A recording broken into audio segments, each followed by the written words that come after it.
Selamat siang semuanya. Perkenalkan, nama saya Trinatalia.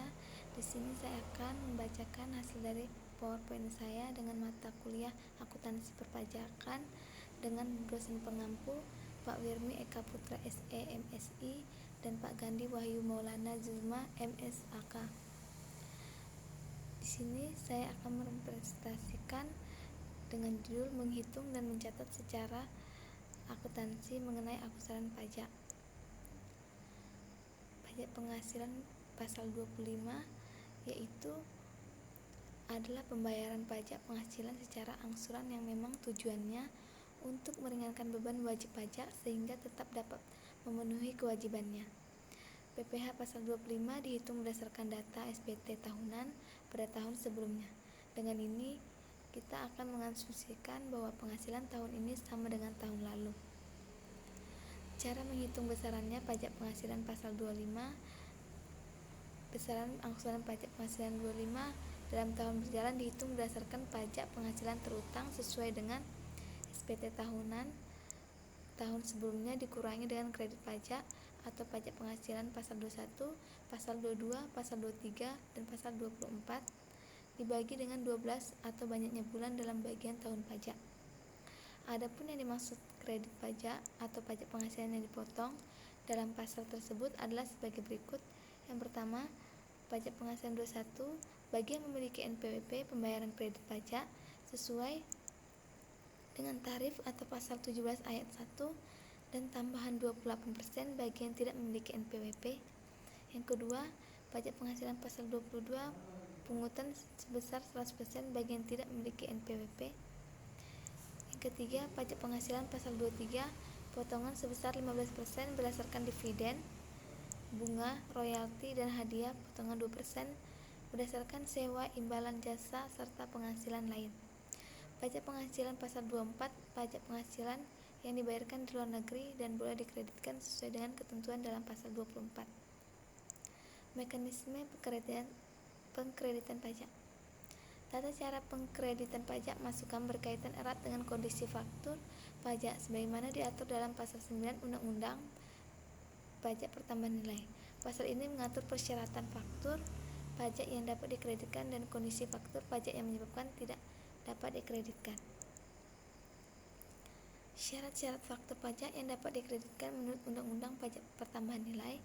Yang pertama, pajak masukan dalam suatu masa pajak dikreditkan dengan pajak keluaran dalam masa pajak yang sama.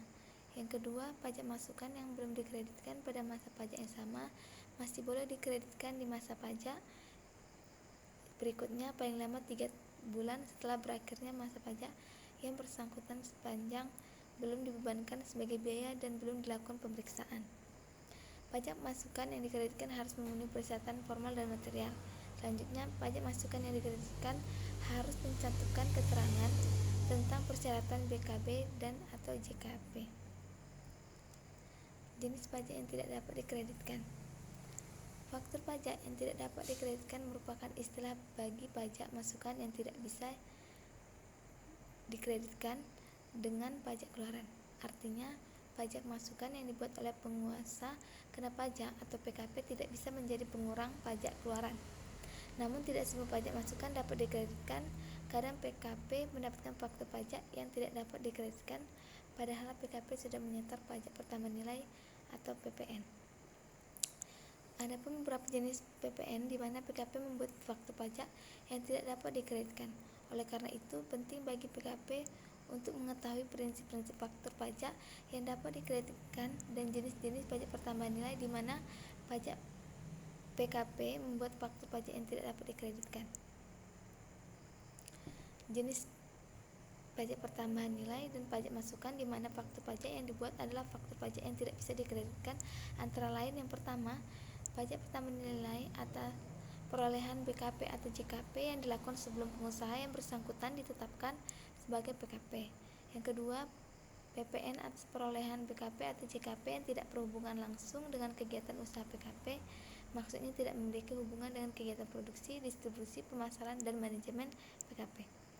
Yang ketiga, perolehan dan pemeliharaan kendaraan bermotor berupa sedan dan station wagon kecuali merupakan barang dengan dagangan atau disewakan. Yang keempat, pajak pertambahan nilai atas perolehan PKP atau JKP yang didapat dari luar daerah pabean sebelum pengusaha yang bersangkutan ditetapkan sebagai PKP. Yang kelima, PPN atas perolehan PKP atau JKP yang tidak memenuhi ketentuan pada Undang-Undang Nomor 42 Tahun 2009 tentang PPN dan PPNBM pasal 13 ayat 5 atau 9 atau tidak mencantumkan nama, alamat dan nomor pokok wajib pajak pembeli atau penerima BKP atau JKP.